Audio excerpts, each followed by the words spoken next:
बिस्मिल्लाहिर्रहमानिर्रहीम, अस्सलाम वालेकुम। क्या हाल है आप सबकी? उम्मीद है सब खैरियत से होंगे, खूब मज़े में होंगे और इन्जॉय कर रहे होंगे। और जी सुबह सुबह मुझे मेरा पैकेज रिसीव हो गया।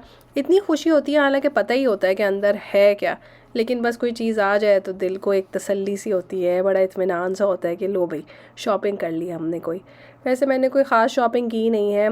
मेरे पास जो है वो जिस तरह से हर पाकिस्तानी ख़ातून ख़ाना के किचन में होता है, रंग बिरंगी बोतलें, जैम की बोतल, तो शहद की बोतल और फ़लानी बोतल और दिमाग की बोतल, इन्हीं सब बोतलों में जो है वो मसाले रखे हुए थे। लेकिन अभी गुज़िश्ता कुछ दिनों से ना मुझे स्टोरेज का बहुत इशू हो रहा था, तो मैंने सोचा कि एक जैसे डब्बे मंगवाए जाएँ। इनको धो के अभी उल्टा करके रखा है, जब ये सूखेंगे तो इनमें मसाले वगैरह भरेंगे तो ज़िंदगी शायद थोड़ी आसान हो जाएगी। और यहाँ पे इतने हसीन फूल लेके मेरी एक फ्रेंड आई हैं, उनके घर में धनिया और फूल जो हैं वो निकले हुए थे। उन्होंने कहा कि चलो भाई मेरे यहाँ खिले हैं तो आपके यहाँ भी मैं ज़रूर दे के जाऊँ। नेक्स्ट डे उनकी फ़्लाइट थी पाकिस्तान जाने के लिए, तो वो मुझसे डिस्कस कर रही थी, यहाँ पे साथ साथ फूल सजा रही थी और कह रही थी कि मैं इतनी एंग्शियस हो रही हूँ। और मैं रियलाइज़ कर रही थी कि देखें, जो लोग पाकिस्तान, इंडिया या जहाँ कहीं भी आपकी फ़ैमिली रहती है, उनको शायद इस बात का एहसास नहीं होता कि जब आप सफ़र कर रहे होते हैं तो यहाँ से आप एक पूरा घर पैक करते हैं, फिर साथ में सफ़र का सामान पैक करते हैं, फिर जहाँ जाके रहना है वहाँ से रिलेटेड सामान पैक करते हैं। वहाँ का मौसम, वहाँ के हालात, लोगों के रवैये, समझ सकते हैं ना। बहुत सारी चीज़ों के बारे में आपको कंसर्न्स होते हैं, आप बहुत घबराए हुए होते हैं। तो जब भी कोई हॉलीडेज़ पे आपके पास आ रहा हो तो ये मत समझा करें कि वो बस हंसता गाता नाचता हुआ आप तक पहुंच गया। बेशक अपने प्यारों से मिलने की बहुत बहुत खुशी होती है, लेकिन अंदर अंदर से ना बहुत डरे हुए भी होते हैं। और बस मेरी तो दुआ ये है कि जितने लोग भी सफ़र करें, अपने प्यारों से मिलने जाएं, अपने घरों में जाएं, उनके तमाम सफ़र बहुत खुशगवार रहें और वो अपने घरों में खैर आफियत से वापस आएँ। आमीन। और यहाँ पे हमारी बेटी साहिबा जो हैं वो सारे चीज़ें निकाल के अच्छी तरह से खंगाल के इनको खुश कर रही हैं, क्योंकि उन्हें भी एक्साइटमेंट हो रही थी कि अम्मा ज़रा जल्दी जल्दी जो है वो किचन को थोड़ा सा ऑर्गेनाइज़ कर लें। लेकिन अम्मा की ज़िंदगी में और भी बहुत सारे काम हैं। तो बस जी यहाँ पे मैंने सारे खड़े गरम मसाले लिए हैं, खूब सारी सौंफ ली है।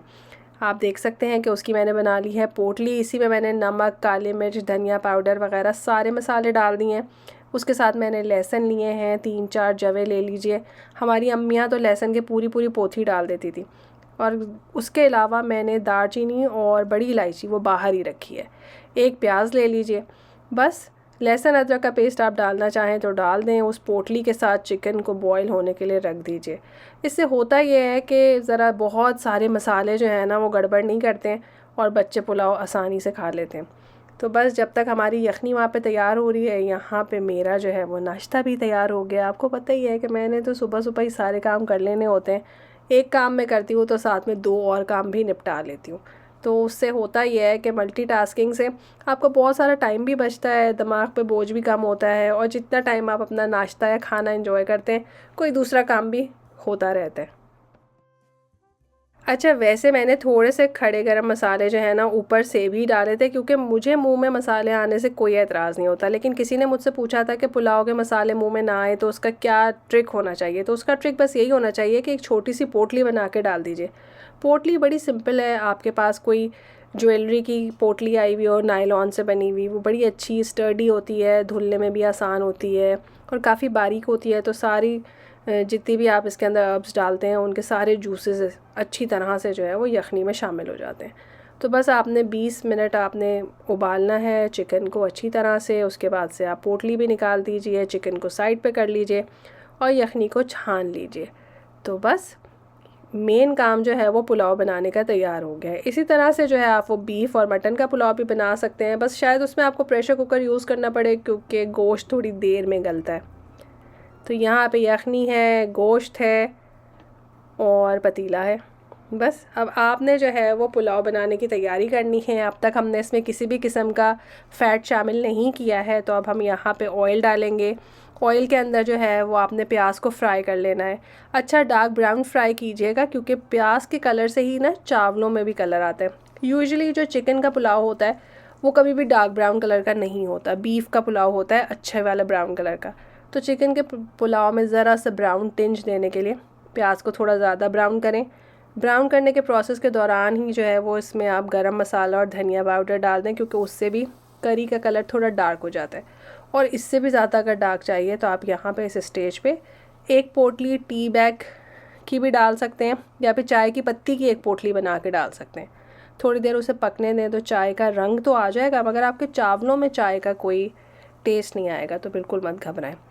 लेकिन अगर आपने प्याज अच्छा तेज़ कलर का फ्राई किया होगा तो उससे भी पानी में कुछ कलर आ ही जाता है। उसमें आपने चिकन डालना है, उसको अच्छी तरह से फ्राई कर लीजिए, थोड़ा सा दही डाल दीजिए। यहाँ पे हमेशा पुलाव में मैं एक चीज़ ऐड करती हूँ, वो ये कि 1 से 2 टेबलस्पून बिरयानी मसाला। अब इससे पुलाव जो है वो बिरयानी तो नहीं बन जाता, लेकिन उसके अंदर एक ज़रा डिफरेंट सी खुशबू आ जाती है। चिकन का पुलाव अगर आप देखें ना थोड़ा ब्लैंड होता है, तो ज़रा आपने अगर बिरयानी मसाला इसमें डाल दिया हो ना, मैं आपको क्या बताऊं, मज़ा दोबाला हो जाता है। और पता भी नहीं चलता कि बिरयानी मसाले की वजह से ये हुआ है, बस लगता है कि आपने ही कोई ऐसे जादुई मसाले डाले जिनकी वजह से इतना ज़बरदस्त मज़ेदार किस्म का पुलाव तैयार हो गया। तो बस जी, आपका चिकन फ्राई हो गया। उसके साथ ही जो है वो आपने चावल डाल दिए। चावल डालने के बाद आपने यखनी डालनी है। फॉर एग्ज़ाम्पल, अगर आपके पास जितने भी चावल हैं, 1 कप चावल है तो 1.5 कप पानी डलेगा। ठीक है, 1.5 गुना का हिसाब होता है। मेरे पास सिंपल लॉजिक भी होती है कि आप इसके ऊपर अच्छी तरह से यखनी डालिए और फिर चेक कर लीजिए अपनी उंगली रख के। अगर 1 इंच यखनी ऊपर है चावलों से तो बस ठीक है, अब आपके चावल अच्छे पक जाएंगे। बस चावलों को भिगो लीजिएगा पहले। मैंने तकरीबन आधा घंटा चावल भिगोए थे।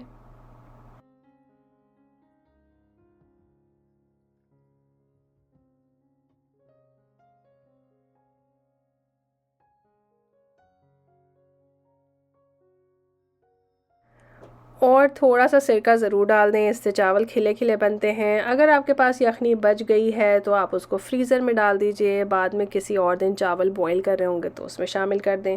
एक बड़ी सी स्ट्रैंड जो है वो मैंने पुदीने की डाल दी है, 3-4 हरी मिर्चें डाल दी हैं। पुलाव का सारा काम फुल हीट पे मैं ढक्कन खोल के करूँगी उस वक्त तक जब तक ये इतने मोटे मोटे से हसीन से बबल्स नज़र ना आने लगें। इस स्टेज पे आप एक दफ़ा फिर से ज़रा सा चख लीजिए, नमक वमक पूरा होना चाहिए, क्योंकि बाद में नमक शामिल करना मुश्किल है। और यहाँ पे आप इसको फॉइल पेपर से या फिर हमारी अम्मियों वाले तरीके से रुमाल लगा के जो है वो दम पे रख दीजिए। हमारे पास चूँकि इलेक्ट्रिक चूल्हे होते हैं और काफ़ी तेज़ होते हैं, इस्त्री की तरह नीचे से बर्न कर देते हैं, तो हमेशा दम लगाने के लिए मैं इसके नीचे स्टैंड रखती हूँ। 10 मिनट जो है वो आप इसको हाई हीट पे रखिए, बल्कि 10 मिनट ज़्यादा ही हो गया। 5 से 6 मिनट आप हाई हीट पे रखिए चावलों को, और उसके बाद जो है वो नेक्स्ट 10 to 15 मिनट्स के लिए इसको स्लो फ्लेम पे कर दीजिए। उससे ये होगा कि चावल बहुत अच्छे दम पे आ जाएंगे। और यहाँ पे देखें, ये वाली पोटली मेरी धुल गई है। वैसे मैंने अभी से और भी धोना है, लेकिन फिर भी देख लें कि सिर्फ पानी से धोने से ही वो अच्छी खासी क्लीन हो जाती है और उससे कुछ नहीं होता। अगर आपके पास गार्लिक आता है इस तरह की पोटली में, तो आप इसको भी संभाल के रख सकते हैं और इससे भी जो है वो पुलाव की पोटली बना सकते हैं। यहाँ पे मैंने प्याज, टमाटर और धनिया बारीक बारीक चॉप कर लिया है। ऊपर से हम डालेंगे थोड़ा सा लेमन जूस और नमक, काली मिर्च और थोड़ा सा ऑलिव ऑयल। उसके बाद आप उसको हिलाइए तो आपका ज़बरदस्त किस्म का कचूमर सैलेड तैयार हो जाएगा। और पुलाव इसके बगैर अधूरा है। आप लोग पुलाव के साथ सैलेड बनाते हैं? और अगर सैलेड नहीं बनाते हैं तो फिर आप क्या बनाते हैं, आपने मुझे ज़रूर बताना है।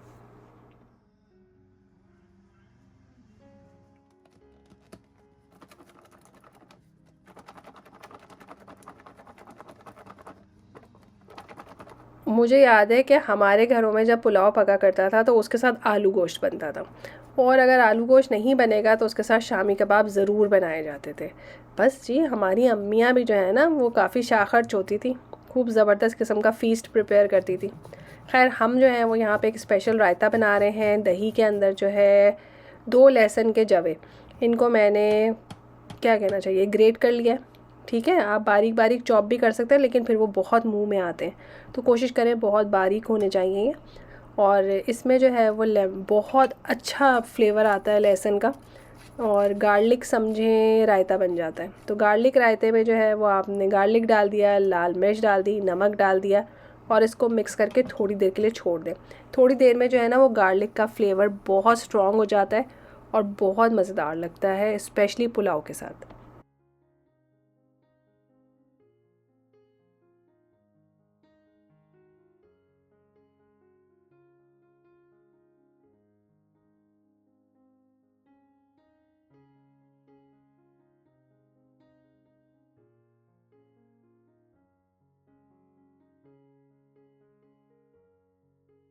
तो जी देखा आपने कि कैसे मिनटों सेकंडों में जो है वो हमने पुलाव तैयार कर लिया।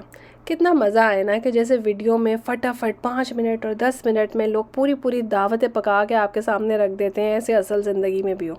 वैसे पुलाव बन जाता है जल्दी अगर आपने पहले से यखनी बनाई हुई हो। अगर आपका कल पुलाव पकाने का इरादा है तो आप आज यखनी बना के तैयार करके रख सकते हैं, तो फिर तो वाकई मिनटों में ही पुलाव पकेगा। आपको पता है कि ये जो पुलाव है यही असल में हमारा खाना हुआ करता था। बिरयानी तो मुझे नहीं पता कि कब इतनी कॉमन हो गई। एक्चुअली जो हमारी जनरेशन है उसने बिरयानी को कॉमन किया है। हम लोग जो हैं वो शान के मसालों से बिरयानियाँ पका पका के एक्सपर्ट बन गए हैं। मगर हमारे से पहले वाली जो नस्ल है वो तो पुलाव वाली ही थी। पुलाव ही पकाए जाते थे दावतों में भी, और कोई मेहमान आए तब भी। क्या ख्याल है, ऐसे ही था ना? हलीम, निहारी, बिरयानी, ये सब तो बड़ी कोई स्ट्रॉन्ग किस्म की डिशेस होती थी। बहुत ख़ास किस्म के बावर्ची पकाया करते थे। अम्मियाँ तो नहीं पकाती थी ऐसी चीज़ें, कम अज़ कम मेरी अम्मी तो नहीं पकाती थी। लेकिन बस देख लीजिए अब हम लोग क्या कुछ नहीं बनाते अपने घरों में, सब कुछ पका लेते हैं, सब कुछ खा लेते हैं। अल्लाह ताला हम सबके रिस्क में बरकत दे। तो ज़िंदगी सिर्फ खाने पीने का ही नाम तो नहीं है। इंसान को खाने के लिए ज़िंदा नहीं होना चाहिए, खाना इंसान की ज़िंदगी के लिए होना चाहिए, है ना? तो बस जी आजकल मुझे लगता है कि लोग बहुत फोकस्ड हो गए हैं खाने के ऊपर, कि बच्चों को ये खिलाएं, बच्चों को वो खिलाएं, बच्चों को ये चाहिए। यकीन माने हमने तो यही देखा है कि बच्चे जो हैं वो दाल चावल खा के भी बड़े स्ट्रॉन्ग, एक्टिव और फर्स्ट क्लास होते हैं। तो फोकस करें कि बच्चे जो हैं वो उनकी तरबियत अच्छी हो, उनको आप अच्छा सा टाइम देते हो, उनके साथ वक्त गुजारते हो, उन्हें अच्छी बातें सिखाते हो, तो बच्चे अच्छे ही बड़े होते हैं। तो जी यहाँ पर मैं आ गई हूँ सॉकर की रजिस्ट्रेशन कराने बच्चों के लिए। आगे गर्मियों की छुट्टियाँ हैं तो बच्चे सारा दिन घर में क्या करेंगे, तो कुछ खेल ही लें। और इस प्रोग्राम में मैं काफ़ी अर्सा वॉलंटियर भी करती रही हूँ। तो यहाँ पे बच्चों के लिए, बड़ों के लिए हलाल फूड के ऑप्शंस भी होते हैं। और मज़े की बात यह है कि जब उन्होंने पहली दफ़ा इनविटेशन भेजा था बारबेक्यू का, तो मैंने इनसे ईमेल करके पूछा था कि क्या ये हलाल होगा। तो उन्होंने फिर नेक्स्ट डे हमें जवाब दिया था कि हम हर चीज़ हलाल लेकर आएंगे, क्योंकि आपने एक बहुत इम्पॉर्टेंट पॉइंट की तरफ जो है वो हमारी तवज्जो कराई है। तो उस दिन के बाद से इस कम्युनिटी में जब भी बारबेक्यू होता है वो हलाल ही होता है, चाहे उसको अंग्रेज़ खाएं चाहे उसे मुसलमान खाएं। और यहाँ मैं और हुसैन तेज़ तेज़ भाग रहे हैं। कोशिश तो कर रहे थे कि भाग लें, पर हुसैन साहब स्लो हो गए कि मैं बारिश का लुत्फ़ उठाऊंगा, लेकिन बारिश बहुत तेज़ हो गई थी।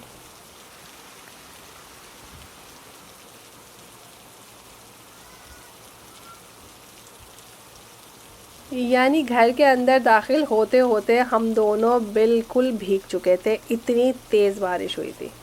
तो अल्हम्दुलिल्लाह जी बारिश हो जाती है तो गर्मी का भी असर थोड़ा कम हो जाता है, और बाहर मुझे पौधों को पानी भी नहीं देना पड़ता। एक काम मेरे ज़िम्मे कम हो जाता है।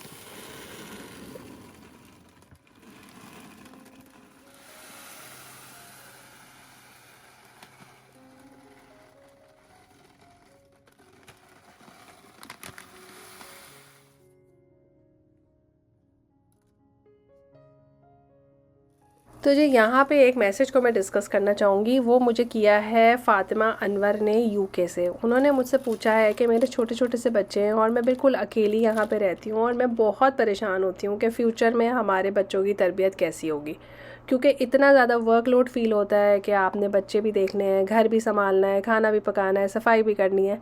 तो बच्चों की तरबियत कैसे की जाएगी, तो उसके बारे में आप कुछ बता दें। तो ऑनेस्टली ज़ाहिर है इसके लिए मैं कोई बहुत अथॉरिटी तो नहीं हूँ। आप लोग सब अपने घर के माहौल को और अपने बच्चों को अच्छी तरह से जानते हैं और आपको सबको पता है क्या सही है और क्या गलत है। तो उसी को लेके आपने चलना है और बच्चों को सिखाना है कि जो बात गलत है वो हमेशा गलत है और जो सही है वो सही है।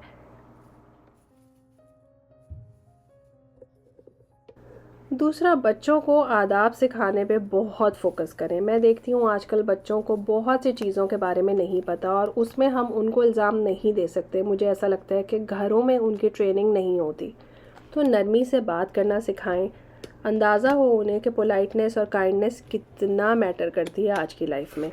इसी तरह से उन्हें शुक्रगुज़ार होना सिखाएं। उन्हें बताइए कि छोटी छोटी चीज़ों की बहुत इम्पोर्टेंस है और दुनिया में बहुत सारे लोग हैं जिनके पास बहुत कुछ नहीं है।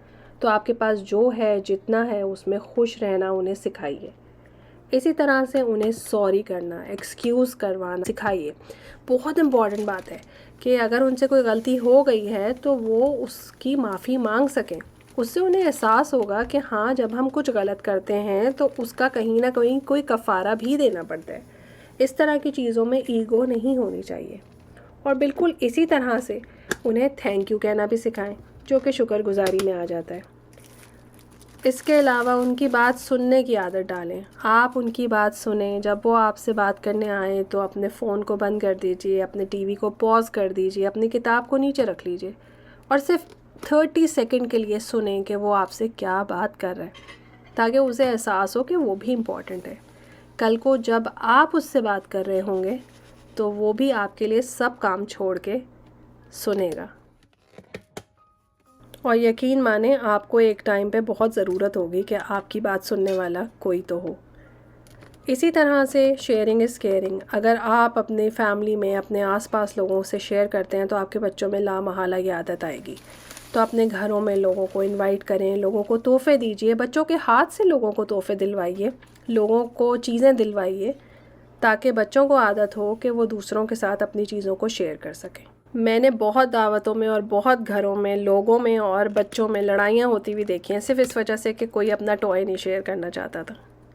इसी तरह से बच्चों को अप्रिशिएट करना सिखाइए कि जो चीज़ें हैं, जो किसी ने आपको कुछ दिया है तो उसको अप्रिशिएट करें, उसको जज नहीं करें कि ये कम है, ये ज़्यादा है।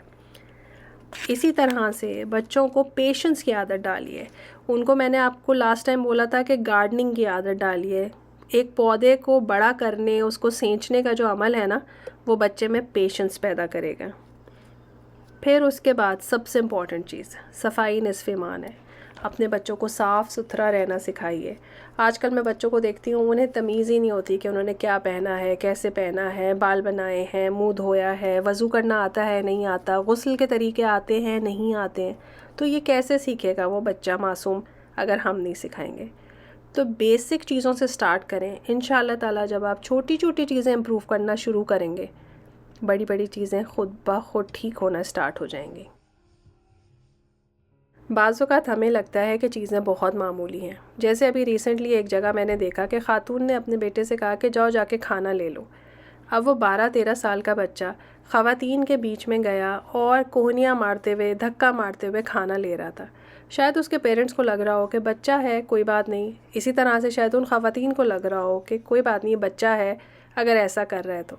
लेकिन आप लोगों को क्या लगता है, क्या उस बच्चे को वहाँ पे पेशेंटली खड़े होकर अपनी टर्न का वेट नहीं करना चाहिए था, या फिर उसे पोलाइटली उन ख़वातीन से एक्सक्यूज़ करके जगह का तकाज़ा नहीं करना चाहिए था? तो बस अपने आप को सबसे पहले देखिए कि आपने अपने बच्चों को कैसे सिखाया है, कैसे बड़ा किया है। अच्छी चीज़ें सिखाइए। इंशाअल्लाह ताला आपके बच्चे बहुत नेक और सौले बनेंगे और मेरी दुआ है कि अल्लाह ताला हम सब के बच्चों को नेक सौले बनाए। और आप मुझसे बेहतर जानती हैं, आप अपने बच्चों की परवरिश बहुत अच्छी करेंगी इंशाअल्लाह ताला। खुश रहिए, आबाद रहिए। फिर मिलेंगे एक नए व्लॉग में। अल्लाह हाफ़िज़।